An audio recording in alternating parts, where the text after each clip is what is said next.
পুজোতে এমন অবস্থা হলো যে আমাদের পথে বসতে হলো। আরে না না, দিনটা ছিল সপ্তমীর দিন। সকাল সকাল আমরা চলে গেছিলাম গঙ্গার ধারে কলা বউ স্নান করাতে। এই যে আমার দাদা এখন কলা বউ স্নান করিয়ে আমরা নিয়ে যাওয়া হচ্ছে আমাদের প্যান্ডেলের উদ্দেশ্যে।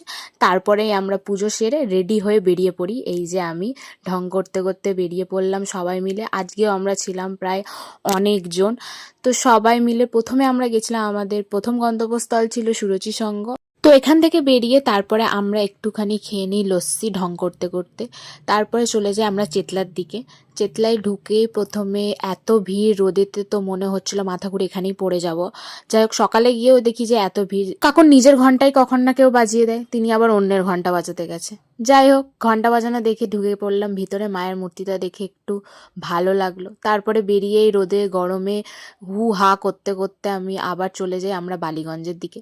তো এইখানে বালিগঞ্জের কিছু ছোটখাটো সুন্দর সুন্দর প্যান্ডেলগুলো দেখি। তার মধ্যে এই প্রতিমাটা ছিল সত্যিই অপূর্ব। আমি অনেকক্ষণ ধরে দাঁড়িয়ে দেখছিলাম মায়ের মুখটার দিকে। ওখান থেকে বেরিয়ে এই ছোট্ট প্যান্ডেলটায় দিচ্ছিল ভোগ, যেটা ছিল অমৃতর মতো। সেখানে ভোগ খেয়ে আমরা চলে যাই ৬৬ পল্লীর দিকে।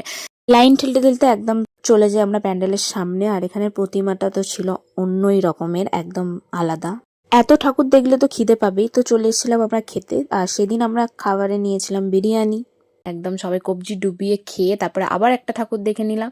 দেখে নিয়ে আবার হাঁটা শুরু। সেদিন যে কত পরিমাণে হেঁটেছিলাম, সবচেয়ে বিচ্ছিরি হাঁটা তো এই দেশপ্রিয় পার্কের জায়গাটা, যেটা একদমই ভালো লাগে না। যাই হোক, দেখতে তো হবেই। ঠাকুরটা ছিল অসাধারণ, ভিতরটা খুব সুন্দর লাগছে। তারপর চলে এসেছি তীরধারার লাইনে, যেখানে সন্ধ্যের মুখে আমরা ঢুকি, যেটা অসাধারণ ছিল। শুধু একটাই জিনিস এখানে মিস হয়ে গেছিলো, যেটা হচ্ছে ওই তাণ্ডবদের নাচটা, যেটা আমরা একদমই দেখতে পাইনি, যেটা দেখার জন্য মেনলি আমি গেছিলাম। এত ইনস্টাগ্রামে ভিডিও দেখেছিলাম যে ওটা দেখার খুব ইচ্ছা ছিল। যাই হোক, ব্যাড লাক। তারপর ওখান থেকে বেরিয়ে আমরা এই কোন জগতে চলে আসি জানি না, সবাইকে ব্লু ব্লু দেখতে পাচ্ছিলাম। অন্ধকারের মধ্যে মায়ের প্রতিমাটা কিন্তু খুব সুন্দরই লাগছিল দেখতে। আমরা খুব হাঁপিয়ে গেছি, তাই আমরা এখন আর তো অনেক রেস্ট নিয়ে আবার হাঁটতে শুরু করে আমি দেখতে পেলাম আমার দাদুর চশমা এত বড়। তারপর ভিতরে ওই ধুরে একদম ওপরে হচ্ছিল এই ডান্সটা দেখে, তারপর মায়ের প্রতিমা দেখলাম একদম কাছ থেকে, যেটা দেখতে খুব ভালো লাগছিল। তারপরে এই ভিখারির মতো রাস্তায় বসে পড়েছি আমরা। আর পারছি না গাইস, আইসক্রিম খেতে খেতে চলে গেলাম আমরা পরের লাইটিং দেখতে। সবচেয়ে ভালো লাগে তো এই লাইটিংটা। উফ, কত যে ফটো তুলেছি। আর ফটোগুলো দেখতে হলে তাড়াতাড়ি চলে যাও আমার ফেসবুক ইনস্টাগ্রামের লিঙ্ক আছে, ইউটিউবের বায়োতে। তারপরে দেখে নিলাম এখানে ঠাকুরগুলো। তারপর চলে যাই একদম সোজা একডালিয়ার দিকে। এখানে এই ঝাড়বাতিটা দেখতে সত্যি খুব সুন্দর লাগে। তারপর ঠাকুর দেখে আমরা চলে আসি আবার খেতে, মানে পেট পুজো আমাদের শেষ হয় না।